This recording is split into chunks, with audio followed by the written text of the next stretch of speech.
Bonjour, bienvenue dans ma bibliothèque. Mon nom est Bruno Lalonde et nous sommes à Montréal le 31 mai 2012.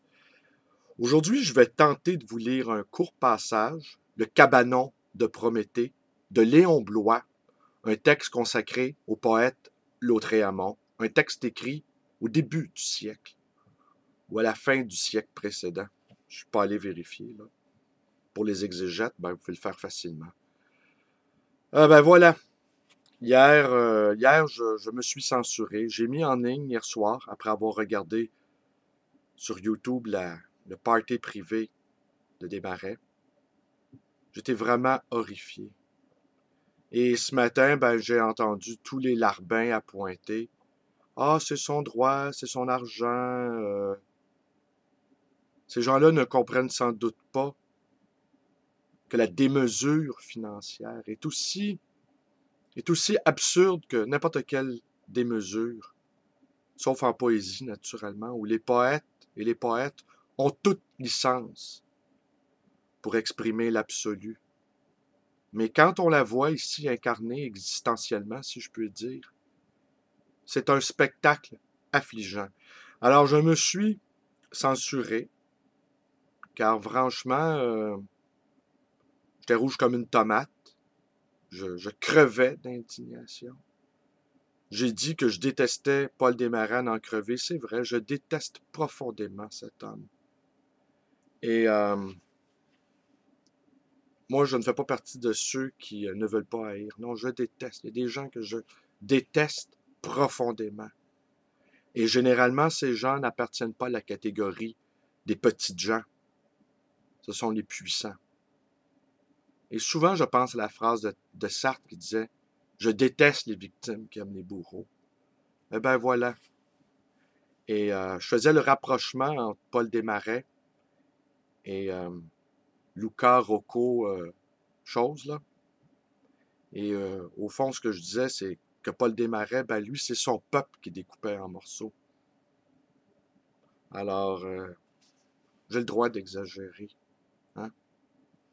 J'ai le droit de ne pas battre la mesure, comme un bon esclave sur son tambour.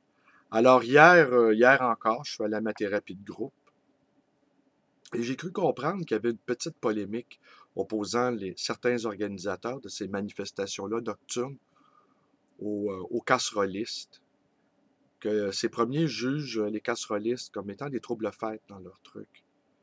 Alors, je ne sais pas si ce soir, ce soir, il va y avoir encore une autre marche. Ça se peut que je laisse ma casserole de côté, le temps de réfléchir à ça. Mais je sais que le mouvement de grève étudiant a besoin de supporters, de gens comme moi, des quinqueurs qui leur permettent de sortir dans leur zone de confort. Alors voilà, en lisant les chants de Maldoror, je n'ai pu me défendre à chaque page d'une singulière impression. L'auteur me faisait penser à un noble homme s'éveillant au milieu de la nuit dans le lit banal d'une immonde prostituée, toute ivresse finie, se sentant à sa merci, complètement nu, glacé de dégoût, agonisant de tristesse et forcé d'attendre le jour. Il n'essaie pas de se rendormir. Il sort lentement, l'un après l'autre, ses membres hors de sa couche. Il va réchauffer sa peau glacée au tison rallumé de la cheminée. Sa chemise seule recouvre son corps. Il cherche des yeux la carafe de cristal afin d'humecter son palais desséché. Il ouvre les contrevents de la fenêtre. Il s'appuie sur le rebord. Il contemple la lune qui verse sur sa poitrine un cône de rayons extatiques où palpitent comme des phalènes des atomes d'argent d'une douceur ineffable. Il attend que le crépuscule du matin vienne apporter par le changement de décor, un dérisoire soulagement à son cœur bouleversé.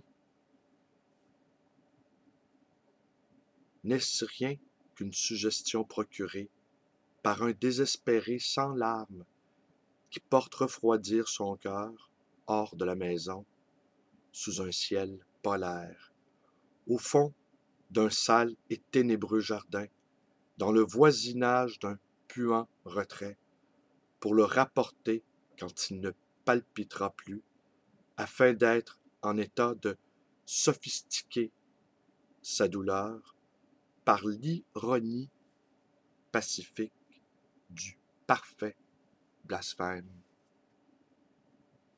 Je rêvais, dit-il, que j'étais entré dans le corps d'un pourceau, qu'il ne m'était pas facile d'en sortir, et que je me vautrais, mes poils, dans les marécages les plus fangeux. Était-ce comme une récompense? Objet de mes vœux, je n'appartenais plus à l'humanité. Pour moi, j'entendis l'interprétation ainsi, et j'en éprouvai une joie plus que profonde. Cependant, je recherchais activement quel acte de vertu j'avais accompli pour mériter de la part de la Providence cette insigne faveur. Mais qui connaît ses besoins intimes ou la cause de ses joies pestilentielles? La métamorphose ne parut jamais à mes yeux que comme le haut et magnanime retentissement d'un bonheur parfait que j'attendais depuis longtemps. Il était enfin venu le jour où je fus un pourceau. J'essayais mes dents sur l'écorce des arbres. Mon groin, je le contemplais avec délice. Il ne me restait plus la moindre parcelle de divinité.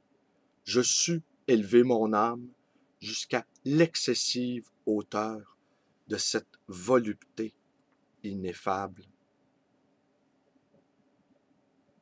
L'obsession continuelle de ce malheureux Lautréamont, évidemment un pseudonyme, est en effet le blasphème.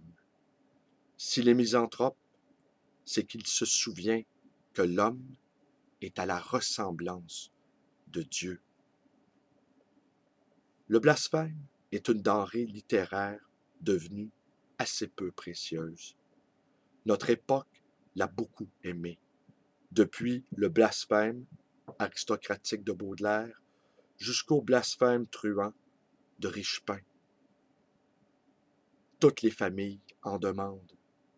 Mais la qualité de celui-ci est unique parce qu'il est proféré par un pauvre fou de chagrin qui ne regarde pas le public. Son auditoire, ce sont ses propres membres lamentables. C'est à son foie malade qu'il s'adresse, à ses poumons, à sa bile extravasée, à ses tristes pieds, à ses moites mains, à son phallus pollué, aux cheveux hérissés de sa tête perdue d'effroi. Il paraît leur dire à ses témoins, comme le Prométhée d'Échille aux Océanides, « Voyez de quelle iniquité je souffre », en pensant au Dieu qui l'accuse.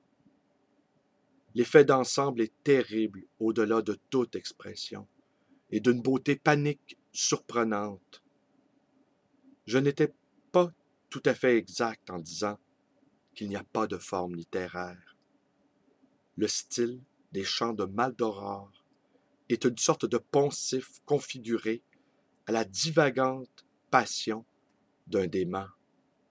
L'originalité serait nulle sans le paroxysme très particulier d'un certain accent qui doit étonner certains démons et que je n'avais encore trouvé dans aucune littérature. Mais cet accent-là qui fait ressembler chaque phrase à une louve enragée, courant de ses pattes agiles et silencieuses à la rencontre d'un voyageur, est à lui seul une originalité si démesurée, si formidable, qu'à la lecture, on sent battre ses artères et vibrer son âme jusqu'au tremblement, jusqu'à la dislocation.